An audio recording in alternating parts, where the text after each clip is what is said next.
ప్రశాంతంగా నిద్రపోయేందుకు నీంద్ యాప్లోకి అడుగుపెట్టండి. ఈ క్షణమే నీంద్ యాప్ను డౌన్లోడ్ చేసుకోండి.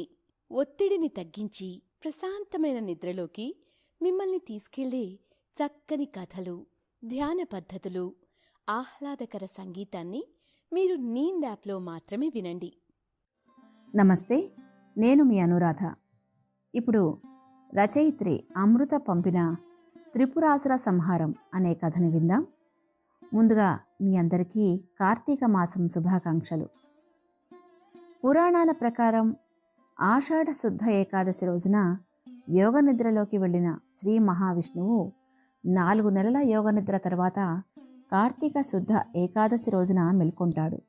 శివుడు కార్తీక పౌర్ణమి నాడు త్రిపురాసురులను సంహరించి లోకాలనే రక్షించాడు. ఈ మాసంలో గంగాదేవి అన్ని నదులు, కాలువలు, చెరువులు, బావులలోకి ప్రవేశించి వాటిని పవిత్రంగా చేస్తుంది. అయ్యప్ప దీక్ష కూడా కార్తీక మాసంలో వేసుకుని మకర సంక్రాంతి రోజు అంటే జనవరి 15వ తేదీన దీక్ష తీసుకుంటారు. కార్తీక మాసాన్ని దామోదర మాసం అని కూడా పిలుస్తారు. ఇది కృష్ణుడికి ఆరాధించే వారికి అత్యంత పవిత్రమైన మాసం. తులసి మొక్క వద్ద దీపారాధన చేయటం, కార్తీక వనభోజనం, ఇంకా కార్తీక మాసం మహత్యం గురించి విని కార్తీక వ్రతం ఆచరణ, స్కాంద పురాణంలోని కార్తీక మాసం మహత్యానికి సంబంధించి 30 రోజుల విశిష్టత వినడం లాంటివి చేస్తూ ఉంటారు. దానికన్నా ముందు తిన్నది జీర్ణం చేసుకుని నిద్రకి సిద్ధంగా ఉన్నారని ఆశిస్తూ సౌకర్యవంతమైన స్థితిలోకి వెళ్దాం. మీకు ఇష్టమైన రీతిలో పడుకుని అన్ని లైట్లను ఆఫ్ చేసి మీ కళ్ళు మూసుకోండి. నెమ్మదిగా గాలి పీలుస్తూ పూర్తిగా లోతైన శ్వాస తీసుకుని వదలండి. ఈ ప్రపంచాన్ని, ఇవాల్టి జ్ఞాపకాలను మెల్లగా పక్కకు నెట్టి నిద్రలోకి క్రమంగా జారుకునే సమయం ఇది. మరోసారి నెమ్మదిగా గాలి పీలుస్తూ లోతైన శ్వాస తీసుకొని మీ శరీరంలోని ఒత్తిడిని బయటకు వదిలివేయండి. ఇప్పుడు చేయాల్సిందల్లా విశ్రాంతి తీసుకోవడం, సేద తీరటం, మునుపటి స్థితికి రావటం. మీరిప్పుడు మంచం మీద ఉన్నారు. రోజువారీ అలసట నుంచి మీ శరీరం విశ్రాంతి తీసుకుంటున్నట్లుగా మీకు అనిపిస్తుంది. కాళ్ల నుంచి మొదలుపెట్టి మీ అవయవాల్లోని ఒత్తిడిని ఒక్కొక్కటిగా బయటకు పంపించేయండి. మీకోసం అవన్నీ రోజంతా చాలా కష్టపడ్డాయి కాబట్టి వాటికి విశ్రాంతి తీసుకునే అర్హత ఉంది. ముందుగా మీ పాదాల్లో మొదలైన విశ్రాంత అనుభూతి క్రమంగా మీ మోకాలి క్రింది భాగానికి చేరుతుంది. అక్కడి నుంచి మోకాళ్లలోకి ప్రవేశిస్తుంది. ఇప్పుడు మీ కాలి ఎగువ భాగాన్ని విశ్రాంతి తీసుకోనివ్వండి. ఈ విశ్రాంత అనుభూతి క్రమంగా మీ పొత్తి కడుపు నుంచి వెన్నెముక మీదుగా ఎగువ వీపు వరకు వచ్చి తరువాత ఛాతీలోకి ప్రవహిస్తున్నట్లుగా గుర్తించండి. అక్కడి నుంచి మీ భుజాల్లోకి, తరువాత చేతుల్లోకి, చివరిగా వేలి కొనల వరకు వెళ్తున్నట్లుగా అనుభూతి చెందండి. ఆపై మీ మెడ, తల, ముఖం వరకు ఆ అనుభూతి ప్రవహిస్తుంది. ఇప్పుడు మీ శరీరం మొత్తం ప్రశాంతంగా, రిలాక్స్డ్గా నిద్రకు సిద్ధంగా ఉంది. త్వరలో మీరు చక్కని నిద్రలోకి జారుకుంటారు. డ్రీమ్ ల్యాండ్లో ప్రశాంతంగా ప్రయాణిస్తారు. ఈ ప్రయాణం ఉదయం వరకు కొనసాగుతూ ఉంటుంది. తారకాసురుని కొడుకులైన త్రిపురాసురులని శివుడు సంహరించిన రోజే కార్తీక పౌర్ణమి. చంద్రుడు చిత్తా నక్షత్రంలో ఉంటే చైత్రమని, విశాఖ నక్షత్రంలో ఉంటే వైశాఖమని, అలాగే కృత్తికా నక్షత్రంతో కలిసి ఉంటే కార్తీక మాసమని అంటారు. కృత్తికా నక్షత్రాల గురించి, కార్తికేయుని గురించి మనం తెలుసుకున్నాం. కార్తికేయుని పుట్టుక త్రిపురాసుర సంహారం కోసమని మనం కథ కూడా విన్నాం. కార్తికేయ చేతిలో హతమైన త్రిపురాసురుడి కథ నుంచి ఈ కథ మొదలవుతుంది. తమను బాధించిన తారకాసురుడు ఇక లేడన్న ఆనందంతో దేవతలు దీపాలు వెలిగించి సంబరం చేసుకున్నారు. 1000 ఏళ్ల రాక్షస పాలన అంతరించిన శుభ సందర్భంగా మహాశివుడు తాండవం చేశాడని పురాణాలు చెప్తున్నాయి. ఇది మహాశివరాత్రితో సమానమైన పుణ్యదినం. ఈ పర్వదినాన్ని త్రిపురి పూర్ణిమ, దేవ దీపావళి అని కూడా పిలుస్తారు. తారకాసురుడికి 3 కొడుకులు. వారికి అందమైన పేర్లు కూడా ఉన్నాయి. తారకాక్ష, కమలాక్ష, విద్యున్మాలి. ఇంత అందమైన పేర్లున్నా వీరిని వీరి పేర్లతో కాకుండా త్రిపురాసురులు అని ఎందుకన్నారు? ఈ 3 3 గుణాలకి ప్రతీకలు. మనలోనూ అంతో ఇంతో ఉన్నవే అనుకోండి. సత్వ, రజ, తమో గుణాలే ఈ త్రిగుణాలు. ఈ త్రిగుణాలే ఈ గాథలో త్రిపురములు. త్రిగుణాతీతుడు అయితే గాని మానవుడు ముక్తుడు కాలేడు. ఆ త్రిగుణాలను జయించే ఉపాయాన్ని చెప్పే గాథ ఈ త్రిపుర సంహార గాథ. సృష్టి అంతా త్రిగుణాత్మకం. త్రిగుణములు సమాన స్థితిలో ఉండటమే శాంతి. వాటి ప్రకోపమే లోకంలో ప్రళయం. వ్యక్తి విషయంలోనూ అంతే. అదే రోగం. త్రిగుణాలే లోకంలో సుఖదుఖాలకే కారణాలవుతున్నాయి. నేను అనే భావనను దేహం మీద నుండి ఆత్మ వైపుకు మళ్లించాలి. ఆత్మ సర్వవ్యాపకం, పూర్ణము అయింది కనుక ఆత్మైక్యం సిద్ధించినప్పుడు పూర్ణత్వం సిద్ధించినట్లే. అదే ముక్తి. నరకాసుర వధలో తమోగుణం అధికంగా ఉన్న నరకాసురుడిని అంతం చెయ్యక తప్పలేదు తండ్రైన విష్ణుమూర్తికి. మరి 3 గుణాలు అధికంగా ఉన్న ఈ 3 గతి ఏమి కానుందో చూద్దామా? ఈ కథలో ఈ వేదాంతాన్ని తప్పు అని ధర్మాత్ముడు చెప్పాల్సి వచ్చింది. స్వయంగా ధర్మాత్ములే అధర్మ బోధ చేయాల్సి వచ్చింది. చిత్ర విచిత్రమైన ఈ 3 కోరికలకు శివుడికి ఓ విచిత్రమైన రథం సిద్ధమైంది, కానీ అది దేనికి పనికి రాలేదు. ఇక వివరాల్లోకి వెళ్తే, తండ్రి చనిపోతే ఎందుకు చనిపోయాడా అని విచక్షణలతో ఆలోచించి తండ్రిది గొప్పదారైతే రాముడిలా ఆ దారిని అనుసరించాలి. అది ఒక పద్ధతి. ఒకవేళ తండ్రి చెడ్డవాడు అని తెలిస్తే విచక్షణ ఉంటే మంచి మార్గం అనుసరించాలి. ప్రహ్లాదులాగా అన్నమాట. కానీ తారకాసురుడు చావులేని వరం కోరాడు. కానీ ఆ కోరికలో చిక్కుముళ్ళు విప్పుకొని కుమార సంభవం జరిగింది. కుమారస్వామి తారకాసురుడిని హతం చేశాడు. ఆ రాక్షసుడికి పిల్లలైన ఈ 3 బుద్ధి ఉంటే తండ్రి చేసిన పనులు చేయకూడదు కదా. కానీ వీరికి త్రిగుణాలు అదుపులో లేవు, అంటే అజ్ఞానంలో ఉన్నారు. వీరు తండ్రికి మించిన పనులు చేద్దామని నిశ్చయించుకున్నారు. తండ్రి తారకాసుడి కన్నా ఎక్కువ తపస్సు, ఎక్కువ కోరికలు లాంటివన్నమాట. అయితే తండ్రిలాగే బ్రహ్మదేవుడి కోసం తీవ్ర తపస్సు చేశారు. దీక్షతో ఏం చేసినా దేవుడు కనికరిస్తాడు కదా. అంతటా నిండి ఉన్న దేవుడు కోరికలు పుట్టించి ప్రాణాలు పోసి బ్రహ్మ, ప్రాణాలు లయకారంగా చేసే విష్ణువు, తనలోకి ఐక్యం చేసుకునేది శివుడు కదా. అసలు శివుడే విష్ణువు, విష్ణువే బ్రహ్మ, అన్నీ తానైన వాడే పరమేశ్వరుడు. నీ ఆనలేనిదే రచింపజాలున విశ్వనాటకం సదాశివ అన్నట్లు ఇప్పుడు బ్రహ్మమాయ చూడండి. ఇప్పుడు ఆ శివుడే బ్రహ్మగా ప్రత్యక్షమయ్యాడు. ఏం కావాలని అడిగాడు. ఈ అజ్ఞానులు చావులేని వరం కోరారు.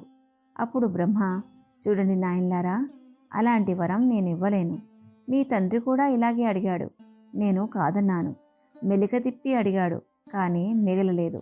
పుట్టిన జీవాత్మ మరణించాలి కదా, పాపపుణ్యాలను అనుభవించి తీరవలసిందే అని చెప్పడం పూర్తయ్యేలోపే ఆ త్రిపురాసురులు, సర్లే స్వామి, నువ్వు మా కోరికలు తీర్చలేని అసమర్థుడివి, కానీ ఏదో మేము తపస్సు చేస్తే వచ్చావు కనుక నీకు వీలయ్యే కోరిక అడుగుతానులే అన్నారు. బ్రహ్మ వారి వెర్రి మాటలకు నవ్వుకున్నాడు. ఈలోగా వారు, ఓ కమలోద్భవ, అంటే కొరలో పుట్టిన దానిలో పుట్టినవాడా, నువ్వు కూడా పుట్టావు కదా, నువ్వు కూడా అంతం కావాల్సిందే అనే దెప్పి పొడుస్తూ, మాకు సకల సంపత్తి కావాలి, ఐశ్వర్యం కీర్తి మెండుగా ఉండాలి. అయితే మేము వేరే వారితో సమానంగా కాకుండా, భూమి మీద కాకుండా ఆకాశంలో తిరుగుతూ ఉండాలి. 3 నగరాలను 3 లోకాలలోనూ సంచరించే వాటిని నిర్మించి మాకు ఇవ్వు. మమ్మల్ని చూసి అందరూ భయపడాలి. మాకు ఉన్నది చూసి ఈర్ష్యపడేంత ధన సంపద మాకు కావాలి. ఆ సంపద ఉన్న ఆకాశంలో 3 ఎగిరేలా నగరాలని మేము అధిరోహించి త్రిలోకాలలోనూ సంచరిస్తాం. ఆ 3 నగరాలు సరళ రేఖలోకి రావాలంటే 1000 ఏళ్లకొకసారి ఓ క్షణం పాటు కలిసేలా రావాలి. అప్పటి వరకు ఆకాశంలోనే సంచరించాలి. ఇక మా చావుని కూడా మేమే నిర్ణయించుకుంటాం. మేము ఆరాధించే శివుడే మమ్మల్ని చంపాలి. అది కూడా మా తండ్రి పెట్టిన మెలిక కన్నా మెలికలతో కూడిన కోరిక. విను, మమ్మల్ని చంపేవాడు మధ్యాహ్న కాలంలో చంద్రుడు పుష్య నక్షత్రయుక్తుడై అభిజిత్ లగ్నంలో ఉండగా ఆ 3 నగరాలు ఒకే స్థానంలోకి వచ్చినప్పుడు సర్వదేవతా స్వరూపుడైన శంకరుడు ఎవరి ఊహకు అందని రథాన్ని అధిరోహించిన వాడై అచింత్యమైన ఒకే ఒక బాణంతో మా నగరాలను భేదించుగాక. ఆ నగరాలు ఆకాశంలో నల్లని మేఘాల మధ్య ఒకదానిపై ఒకటి ఉండి కంటికి కనిపించకుండా ఉండుగాక. ఆ 3 పురాలు కలిసి ఒకటిగా ఉండి మేము అన్యోన్యంగా ఉండెదముగాక అని కోరారు. బ్రహ్మ ఆశ్చర్యపోయాడు. ఒకవైపు ఎలాగో చేస్తారని తెలిసి ఐశ్వర్యంతో కూడిన విలాసాలు అడుగుతున్నారు. మరోవైపు తాము ఆరాధించే శివుడే చంపాలి అంటున్నారు. 1000 ఏళ్లకొక్కసారి ఒక్క క్షణం కలిసే నగరాలు కావాలి. శివుడు ఒక్క బాణంతో సంహరించాలి. అది కూడా ముందు ఎప్పుడూ లేని రథం ఎక్కి. ఇంత కాసేపులో ఇన్ని మెలికలు పెట్టిన వారి కోరిక ఆశ్చర్యపరచిన తారకాక్షుడికి బంగారు నగరాన్ని, కమలాక్షకుడికి వెండి నగరాన్ని, విద్యున్మాలికి ఇనుప నగరాన్ని కోరినట్టే కట్టమని మయుడిని ఆహ్వానించి వారు కోరిన చావు అనుకున్నట్లే జరుగుతుందని చెప్పి వెళ్ళిపోయాడు. అదే శివుడి పలికిన వాక్కు. మయుడితో దివ్యమణి స్థగిత నానాప్రసాద విరాజితము, సూర్యమండల సంకాశము, పద్మరాగ సమాకీర్ణము, నందన వనానికి సమాన ఉద్యానవనము, మత్త మాతంగ తురంగ రథ శివికాభిరలంకృతమైన 3 నగరాలలోనూ రుద్రాలయము, అగ్నిహోత్రశాల, వేదాధ్యయన పాఠశాల, గోశాల, వేదశాస్త్ర నిపుణులైన విప్రులు, శాస్త్రతత్వాన్ని తెలుసుకున్న బ్రాహ్మణులు, అగ్నిహోత్ర సమానులైన అహితాగ్నులు, భార్యాబిడ్డలతో ఉండేలా నిర్మాణం జరిగింది. వేదశాస్త్ర పురాణాలలో చెప్పబడిన ధర్మాలను ఆచరించే ప్రజలతో ఆ నగరాలు నిండి ఉన్నాయి. అక్కడ ప్రజలందరూ శివభక్తులే. ప్రతి ఇంట్లోనూ శివమందిరం, ఒక శివలింగం ఉన్నాయి. తమ నగరాలను శాంతంగా ఉంచుకుని దేవతలను దోచుకునేందుకు ఇతర లోకాల వారిని భయపెట్టి పనిలపడ్డారు త్రిపురాసురులు. ఈ దారుణాలను తట్టుకోలేక దేవతలు శివుడి దగ్గరకు వెళ్ళి, స్వామి, ఆ 3 నీ చేతిలో చస్తామంటున్నారు. నువ్వే ఏదో ఒకటి చేసి వారిని చంపి మాకు శాంతి చేకూర్చు అని ప్రార్థించారు. కానీ శివుడు, నిజమే కానీ ఏ కారణంతో సంహరించాలి? త్రిపురాధ్యక్షుడైన మయుడు ఇప్పుడు వారికి తోడు. వీరి నగరాలలోని స్త్రీ పురుషులు వేదధర్మాన్ని తప్పకుండా పాటిస్తున్నారు. విశేషించి వారందరూ విభూతి ధారణ, లింగ పూజ నిరంతరం చేసే శివభక్తులు. ఇంకా పంచాక్షరీ మంత్ర పరాయణులు. మీ కష్టాలు నాకు తెలిసినా అక్కడ ఉన్నవారు బ్రాహ్మణులు. వారిని చంపితే బ్రహ్మహత్యా పాతకం చుట్టుకుంటుంది. వీరిని చంపితే మిత్రద్రోహం. ఏం చెయ్యను? మిత్రద్రోహానికి కృతజ్ఞతకు నిష్కృతి లేదు. అయినా మీకు అన్యాయం చేయలేను. ఈ పరిస్థితిలో మీరు నారాయణుడికే నివేదించండి అన్నాడు శివుడు. విషయాన్ని విన్నవించి హరికి తమ గోడును చెప్పుకొని మార్గం చెప్పమన్నారు దేవతలు. నీ సైగ కానిదే జగాన సాగున ఆ దివ్యపాలనం సదాశివ అన్నట్లు ఇప్పుడు విష్ణుమాయ చూడండి. దేవతలు మొరాలకించిన హరి వారితో ఇలా అన్నాడు. శంకరుడు చెప్పింది సత్యమే. సనాతన ధర్మం ఉన్న చోట దుఃఖం ఉండదు. ధర్మస్వరూపమే దైవం. నేను దేవతా పక్షపాతినని మీకు తెలుసు. ధర్మాచరణలో ఉన్నవారికి దైవంతో పనిలేదు. దైవం కూడా వానికి ఏ విధమైన మేలు కీడులు తలపెట్టలేదు. వాడు ఆచరిస్తున్న ధర్మమే వానికి సుఖాలను ఇస్తుంది. కాబట్టి ముందుగా త్రిపురాసుల రాజ్యంలో సనాతన ధర్మానికి హాని కలిగించి వారిని తప్పుదోవ పట్టించాలి. శివపూజ మానివేస్తే తరువాత కార్యం దానంతర అదే చక్కబడుతుంది అన్నాడు హరి. అనంతరం ఒక మాయా పురుషుని సృష్టించాడు. ఆ పురుషుడు జుట్టులేని గుండువాడు. మాసిన వస్త్రాలను ధరించి జలపాత్రని తాడుతో కట్టి భుజానికి వేలాడి తీసుకున్నాడు. చేతిలో మణిని ధరించి దానిని పదే పదే త్రిప్పుతున్నాడు. చేతి మణికట్టు వరకు వస్త్రాన్ని ధరించాడు. చిక్కిన ముఖంతో భయంతో నిండిన స్వరంతో ధర్మం పలుకుతున్నాడు. ఆ పురుషుడు హరికి నమస్కరించినాక హరి తారకాసురుడు కొడుకుల గురించి చెప్పాడు. ఓ యతి, పెద్దవాడు తారకాక్షుడు, రెండవ వాని పేరు విద్యున్మాలి, మూడవవాడు కమలాక్షుడు, ముగ్గురు సమాన బలులు. వారు జితేంద్రియులు, దృఢచిత్తులు, మనోనిగ్రహులు, సత్యవాక్య పరాయణులు, విశేషించిది దేవతాద్రోహులు. వారు తండ్రి మరణానికి దుఃఖించి మృత్యువును జయించాలనే సంకల్పంతో సకల భోగాలను త్యజించి మేరు పర్వతం వద్ద తీవ్రమైన తపస్సు చేశారు. మీరు ప్రత్యక్షమై కోరికలు వరాన్ని అనుగ్రహించారు. ప్రశాంతంగా నిద్రపోయేందుకు నీంద్ యాప్లోకి అడుగుపెట్టండి. ఈ క్షణమే నీంద్ యాప్ను డౌన్లోడ్ చేసుకోండి. ఒత్తిడిని తగ్గించి ప్రశాంతమైన నిద్రలోకి మిమ్మల్ని తీసుకెళ్లే చక్కని కథలు, ధ్యాన పద్ధతులు, ఆహ్లాదకర సంగీతాన్ని మీరు నీంద్ యాప్లో మాత్రమే వినండి. సిరి సంపదలు, భోగభాగ్యాలు, ధనకనక వస్తు వాహనాదులు ఎన్నో కోరారు. ఏది నిత్యము సత్యము కాదని తెలియక సుగుణ రూపాన్ని సద్వినియోగం వారి నగరాల్లో మాత్రమే చేస్తూ మిగిలిన వారిని హింసిస్తున్నారు. కాబట్టి వారిలో ఉన్న కాస్త ధర్మం, భక్తి నశించేలా చేయాలి అన్నాడు. వెంటనే యతి త్రిపురాసుర నగరానికి వెళ్ళాడు. సనాతన ధర్మం కంటే తీయగా అధర్మం బోధిస్తున్నాడు. చెడ్డ పనులు చేయమని తేనె పూసినట్టు చెప్తున్నాడు. ఆచరించకూడనివి ఆచరించమని తీయగా రాగయుక్తంగా తాళల్లో పాడుతున్నాడు. కానీ ఎవరూ పట్టించుకోవట్లేదు. దైవ కార్యానికి సాయం చేద్దామని నారదుడు యతి దగ్గరికి వచ్చి, అబ్బా, ఎంత తీయగా పాడుతున్నారు స్వామి, ఎంత గొప్పవారిలా ఉన్నారు. మీరు పాడేవి ఆచరించామనేవన్నీ నిజాలే అన్నట్లున్నాయి, కానీ మీ పలుకులు ఎవరూ వినట్లేదు. అయినా పర్లేదు, వారి అజ్ఞానం అనుకుందాం, మీరు పాడండి అని శ్రద్ధగా వినడం చూసి ప్రజలు ఆశ్చర్యపోయి ఆలోచనలో పడ్డారు. ఆపై నారదుడు నేరుగా త్రిపురాధిపతుల దగ్గరికి వెళ్ళి ఇలా ఉపదేశించాడు. ఓ తారకపుత్రులారా, మన నగరానికి ధర్మనిష్ఠుడు, సర్వవిద్యాపారంగతుడు, వేదసారాన్ని ఎరిగినవాడు వచ్చాడు. పేరు యతి. కలిశారా? లేకపోతే వెంటనే కలమండి. నేను అనేక మంది మహానుభావులను చూశాను, అనేక ధర్మాలను విన్నాను. అవేవి ఈ యతి చెప్పు ధర్మానికి సాటిరావు. అతను చెప్పిందే సనాతన ధర్మమని, వేదసారమని నా మనసుకు తోస్తున్నది. నేను ఆయన వద్ద దీక్ష తీసుకున్నాను. మీరు కూడా దీక్షా స్వీకారం చేయండి అన్నాడు. అంత గొప్ప ధర్మబోధ ఏమిటా అన్న కుతూహలం ఆ ముగ్గురు అసురులకే కలిగింది. నారదుని మాటలు విన్న ఆ రాక్షసరాజులు యతిని దర్శించి, ఓ యతిశ్రేష్ఠ, మాకు కూడా దీక్షనియ్యండి అని వేడుకున్నారు. తన పాచిక పారినందుకు ఆ మాయాయతి సంతోషించి తన శాస్త్రంలో చెప్పబడిన విధానంలో త్రిపురాసులకి దీక్షనిచ్చాడు. ఇకపై చెప్పేది వీరిని మాయ చేయాలని అర్థం చేసుకున్నాడు. వారికి, వారి నగరాల్లో వారికి ఇలా బోధించాడు. మీరంతా మంచి జ్ఞానంతో కూడిన నా వాక్యాలను వినండి.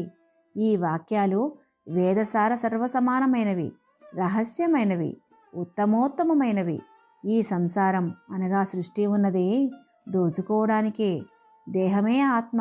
దేహానికి సుఖం కావాలి, దేహానికి అలంకారాలు అవసరం. గొప్పగా 10 మందికి ఈర్ష్య కలిగించేలా బతకడమే గొప్ప. మనలో ఈశ్వరుడున్నాడు అంటే మనమే దేవుళ్ళం. ఈశ్వరుడు లేడు, కానీ దేహానికి చావు ఉంటుంది. కాబట్టి చచ్చేలోపే ఏం కావాలో అది అనుభవించాలి. మనం సుఖం, మన సౌఖ్యం ముఖ్యం. విచారణ చేస్తే సమయం వృధా. సర్వప్రాణులకు ఆహారము, నిద్ర, భయము, క్రోధము, కామము, దుర్జన్యము, దోపిడీ, సుఖము, విలాసము అవసరం అని చెప్తున్నాడో లేదో ఆ తీయని మాయ మాటలకు శీఘ్రంగా వశమవుతున్నారు అందరూ. నెమ్మదిగా దైవనామస్మరణ మర్చిపోయేలా అమృతం పూసిన ఘాటైన విషాన్ని పంచాడు ఆ యతి. నారదుడు ఇవన్నీ చూసి సర్వలోకాల్లో ధర్మాన్ని నిలబెట్టడానికి గాలిలో మెడలు కట్టుకున్న వారికి అధర్మబోధ చెయ్యక తప్పట్లేదు అని నవ్వుకున్నాడు. మాయాపురుషుడు యతి ఇలా కొనసాగించాడు. స్వర్గ నరకాదులు లేవు, ఉంటే అవి ఇక్కడే ఉన్నాయి. మరణానంతరం పునర్జన్మ లేదు. మనకి మనమే గొప్ప. మన పేర్లకి ముందు పూజ్య అనే పదం తగిలించుకొని ఎవరికి నచ్చిన బోధ వారు చెయ్యాలి. మరణ భయం అందరికీ సమానమే. మనుషులలో హెచ్చుతగ్గులు, ఎక్కువ తక్కువలు, వర్ణాధిక్యతలు ఎక్కడున్నాయి? ఎవరినీ గౌరవించక్కర్లేదు. ఇప్పుడే హాయిగా ఉన్న చోటు నుంచి అనుభవించండి. కనిపించే ఇంత అందాల ప్రపంచాన్ని కాదని కనిపించని ఆ ఈశ్వరుడు ఎక్కడున్నాడో అనుకోవడం భ్రమ, అవివేకం, అవిజ్ఞానం. వాడికి గుళ్ళెందుకు, కీర్తన ఎందుకు? వాడు కనిపించడు కాబట్టి అసత్యం అని మాయయతి సమస్తమైన సనాతన వైదిక ధర్మాలను, వేదాన్ని ఎలా చెప్పినా నిజమే అని నమ్మేశారు ఆ నగరవాసులు, ఇంకా త్రిపురాసులు కూడా. పురుషులు బ్రహ్మచర్యాన్ని, స్త్రీల పాతివ్రత్యాన్ని కూడా ఖండించి గొప్ప బోధన చెప్పాడు ఆ యతి. ఆ క్షణం నుంచి మోహితులై అంతఃపుర స్త్రీలు, రాకుమారులు, పౌరులు, పురస్త్రీలు ఇలా అందరూ సనాతన వైదిక ధర్మాన్ని విడిచి భయావహమైన పరధర్మాన్ని ఆశ్రయించగా ఆ నగరలక్ష్మి వారిని విడిచి వెళ్ళిపోయింది. మాయాదేవి, జ్యేష్ఠాదేవి వెంటనే ప్రవేశించారు వారి రాజ్యంలోకి. వారు ధర్మాన్ని విడిచిపెట్టే ఒక్కో క్షణం వారి చావుని ఆహ్వానిస్తున్నారని తెలియని మాయలో ఉన్నారు వారు. వసుమతిలో ప్రతిక్షణం పశుపతి నీ అధీనమై కదులునుగా సదాశివ అన్నట్లు ఇప్పుడు శివమాయ చూడండి. సమస్త దేవతలు, బ్రహ్మ, విష్ణువు కలిసి శివుడి దగ్గరికి వెళ్ళి, హరా, నువ్వు త్రిపురాసురులని చంపచ్చు అని ఆనందంతో వేడుకున్నారు. ఏమిటి మీ ఆనందం? వారు శివనామస్మరణ తీసుకోవట్లేదు సరే, ప్రత్యేకమైన రథంలో వారిని సంహరించాలి కదా. ఆ రథం ఎలా తయారవుతుందో తెలియట్లేదు అనుకున్నాడు శివుడు. అప్పుడు దేవతలు, మీరు విచారించకండి, మేమే సిద్ధం చేసేశాం. సర్వలోకాలు, సర్వభూతాలు ఆ రథంలో ఉన్నాయి. దానికి కుడి చక్రం సూర్యుడు, ఎడమ చక్రం చంద్రుడు. కుడి చక్రానికి 12, ఎడమ చక్రానికి 16 ఆకులు ఉన్నాయి. ద్వాదశాదిత్యులు కుడి చక్రాన్ని, చంద్రుని 16 కళలు ఎడమ చక్రాన్ని అధిష్ఠించి ఉన్నారు. నక్షత్రాలు ఆ ఎడమ చక్రానికి ఆభరణాలయ్యాయి. 6 ఋతువులు ఆ చక్రాలను చుట్టి ఉండే పట్టాలు అయ్యాయి. అంతరిక్షం రథానికి ముందు భాగం. మందర పర్వతం రథిక స్థానం. పూర్వ పశ్చిమాదురులే రథానికి ముందున్న 2 స్తంభాలు.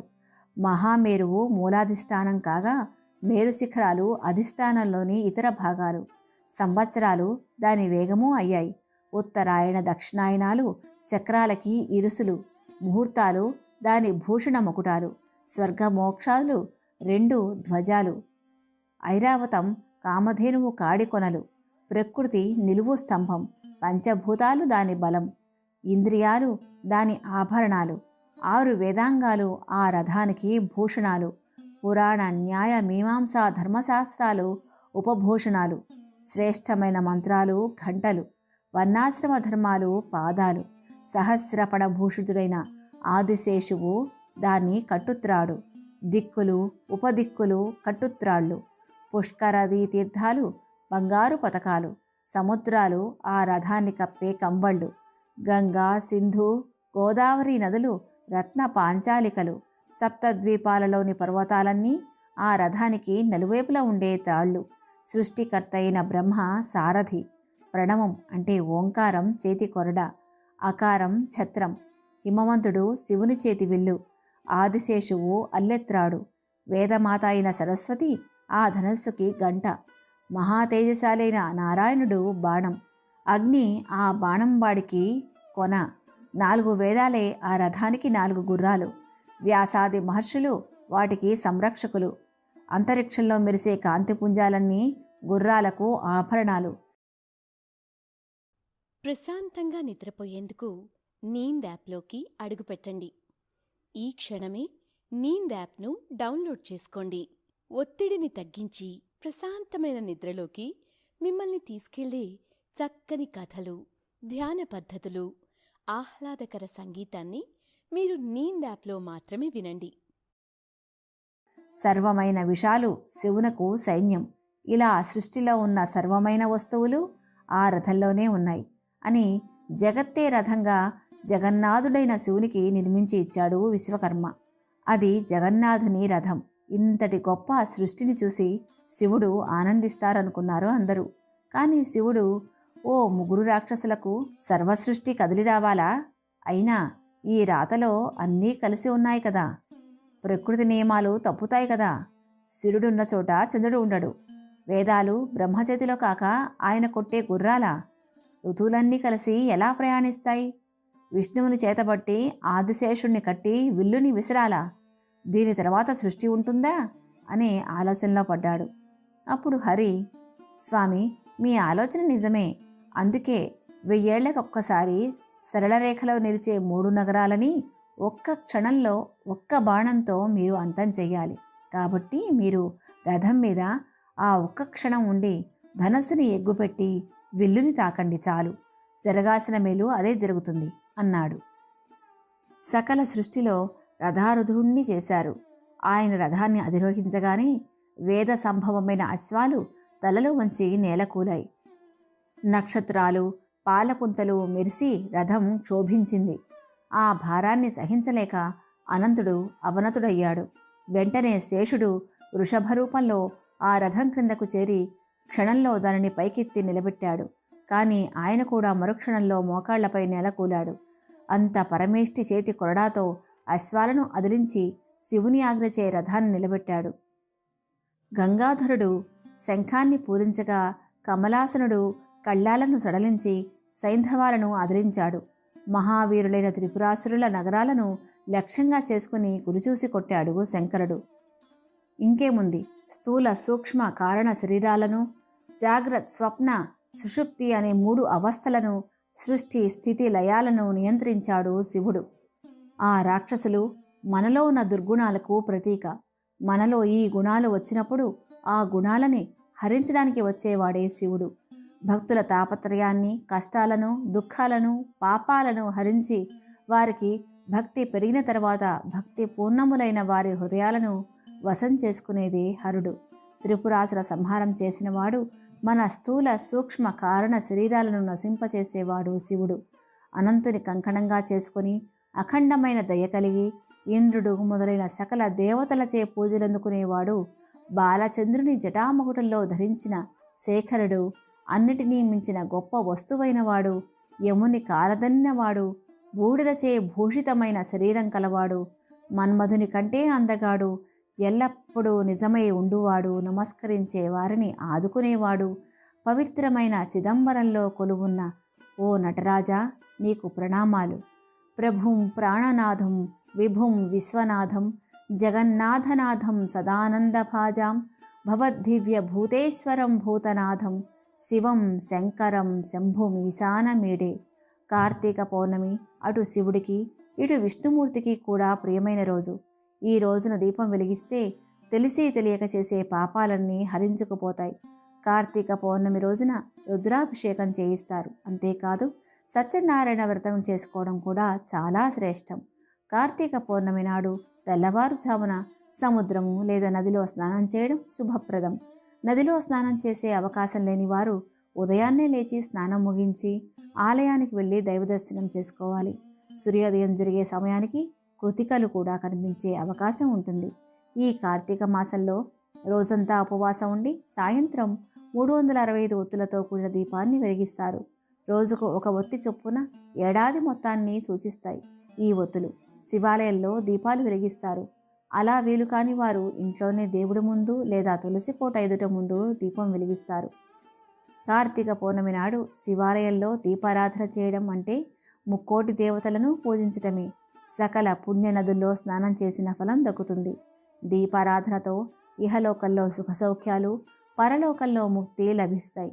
అలాగే కార్తీక పౌర్ణమి జైనులకు, పంజాబీలకు కూడా విశిష్ట పర్వదినం. గురునానక్ జయంతి కూడా ఈరోజే. ఈ విశేష పర్వదినాన గంగా మహోత్సవం కూడా నిర్వహిస్తారు. ఇంత విశిష్టత ఉన్న ఈ రోజున గురించి తెలుసుకున్నాం కదా. ఈ కార్తీక మాసంలో సకల దేవతల అనుగ్రహం మీ అందరికీ కలగాలని ఆశిస్తూ వంగజాబులిని జడను ముడుచుకొని విషపు నాగులను చంకనెత్తుకొని నిలకడ నెరుగని గంగనేలి ఏ వంకలేని నా వంకనొక్క కడగంటి చూపు పడనీయవేని నీ కింకరునిక సేవించుకొందురా. ఇంకెన్నో మంచి కథలను మనం నీందులో పంచుకోవాలని శివుడి ఆనతి కోరుకుంటూ శుభరాత్రి. ఓం నమః శివాయ.